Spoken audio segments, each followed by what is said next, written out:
What is going on, everyone? It's your guy, Cole Jackson, back here on Road Graders. Today, we are going to be diving into remaining free agents at the Baltimore Ravens, outstanding positions of need. If you guys are looking forward to this breakdown, hit that like button, hit subscribe if you're new here, and drop a comment down below. Let me know what you guys think. How would you finish off the roster?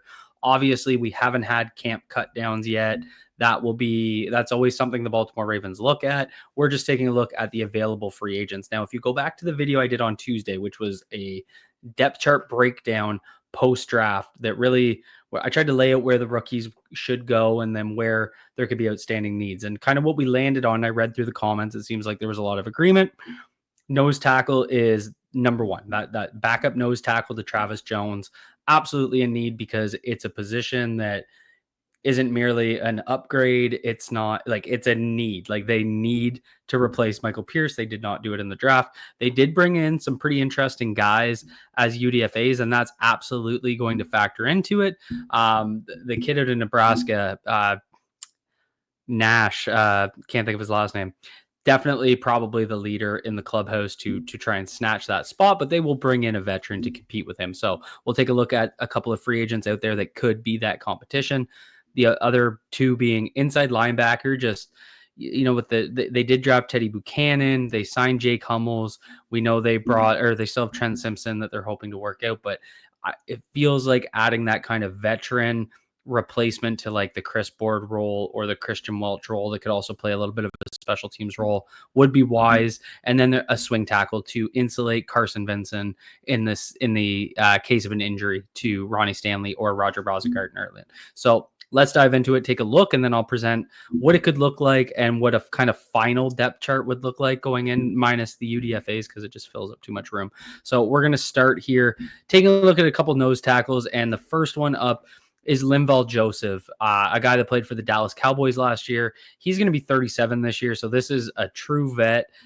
It'd be interesting to see if he's even looking to come back. A guy that I was going to put on this list was Jordan Phillips, who left Buffalo and then went back to Buffalo last year. But I found a quote in an article from February of him saying he would only come back and play for the Bills. So it looks like he's not even going to be an option. But Linval Joseph, a very steady guy, a guy that, he started with the Giants, went to the Vikings, played for the Chargers, the Eagles. I believe he won a Super Bowl with the Eagles, also played with the Bills and then the Cowboys last year. He's just been around the league. He's a veteran. He's played some nose. He played predominantly nose when he was with the Chargers, but also earlier in his career, he's just kind of played for four-man line teams the last couple of years. So he doesn't have a ton of nose snaps, but that's kind of his role. He's 6'4", 330. So just to kind of come in and be that vet stabilizer in the middle. I don't think he's going to have much of that pass rush upside that he had when he was a Pro Bowler back in that 2016, 2017 seasons with the Vikings, but a guy that I think you could add and just feel pretty confident about his play. The only thing I will add is obviously Dallas had a ton of run defense issues, and he was kind of their nose tackle. So that gives you a little bit of pause, and I understand that, but we're scraping the bottom of the barrel here. Moving on to number 2, you got Kyle Pecco, another guy that he played for Detroit last year. He spent time with Tennessee, Vegas, Tennessee, Denver, Buffalo. He's been around the league. He's not as old as Linval Joseph. He's only going to be 32 this season. And, he's a guy that hasn't played a ton of games. He only has 47 games, but he does have some solid run defense production.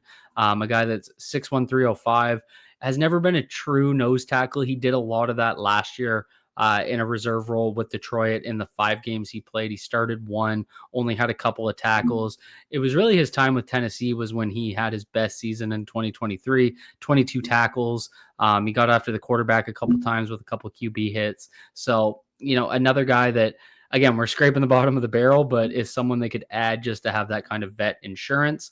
And then the last name that's more intriguing to me would be Raekwon Davis. And so out of Miami. And what's interesting about him is early in his career, if you guys remember, he was a 2nd-round pick out of Alabama, and he was drafted to the Dolphins, ended up playing for the Colts last year on a decent contract.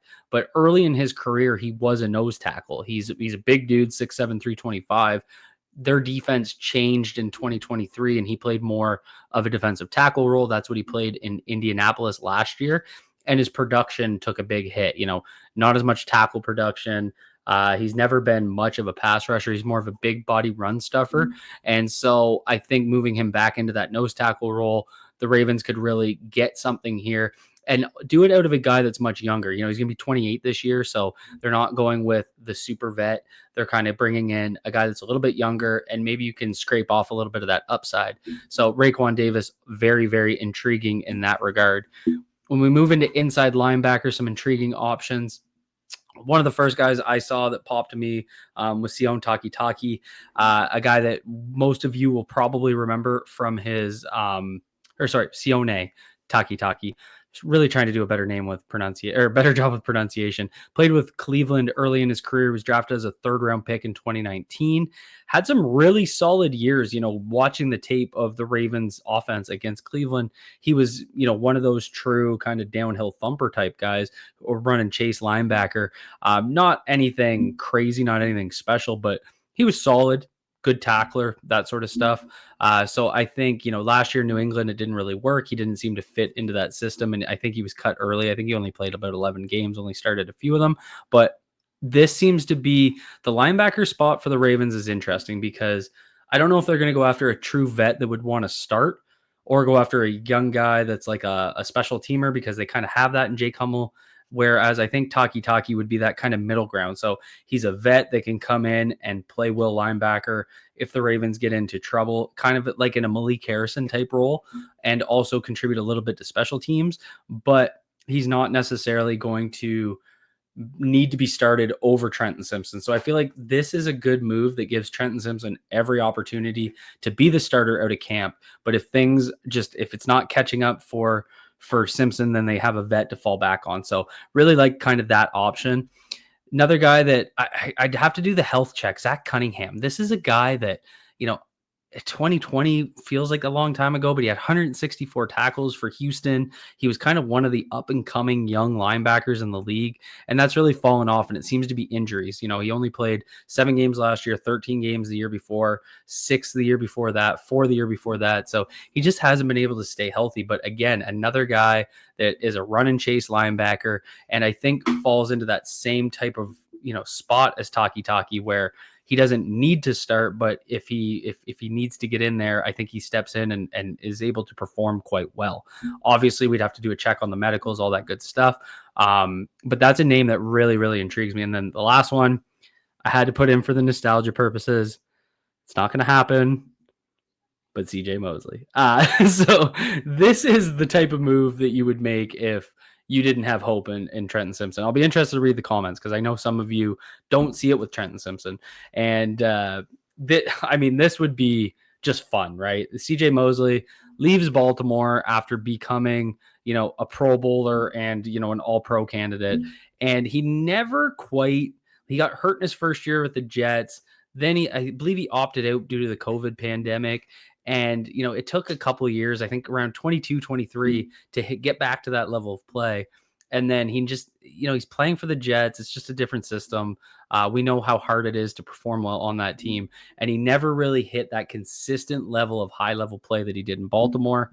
So he's going to be 33 this year. I don't even know if he's looking to come back and play. It's kind of shocking to me that he's still out there.